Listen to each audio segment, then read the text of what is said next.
বিপদ আপদ পরীক্ষা এটা মানুষের পিছু ছড়ে না। সবার জীবনে পরীক্ষা আছে, নবীদের জীবনেও পরীক্ষা ছিল। সাহাবারা জিজ্ঞেস করেছেন, ইয়া রাসূলুল্লাহ, আইয়ুন নাসি আশাদ্দু বালাআন ফিদ দুনিয়া, এই দুনিয়ার বুকে কাদের পরীক্ষা সবচেয়ে বেশি? বিশ্বনবী বলেছেন, আল আম্বিয়া। এই পৃথিবীতে সবচেয়ে বেশি পরীক্ষা আল্লাহ তাআলা নিয়ে থাকেন নবীদের। কাদের? নবীদের।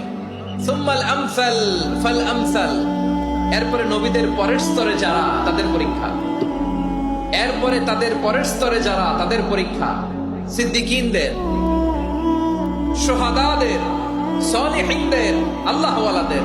যার ঈমান যত মজবুত তার জীবনে পরীক্ষাও তত বেশি। চিল্লায় বলেন ঠিক কিনা? তাহলে মুমিনরা, বিশ্বাসীরা, আমরা কি পরীক্ষা বিপদ আপদে ভয় পাই? হ্যাঁ, বিপদ দেখলে ভয় লাগে? আপনাদের ভয় লাগে? হ্যাঁ, না, মুমিনরা বিপদে ভয় পায় না।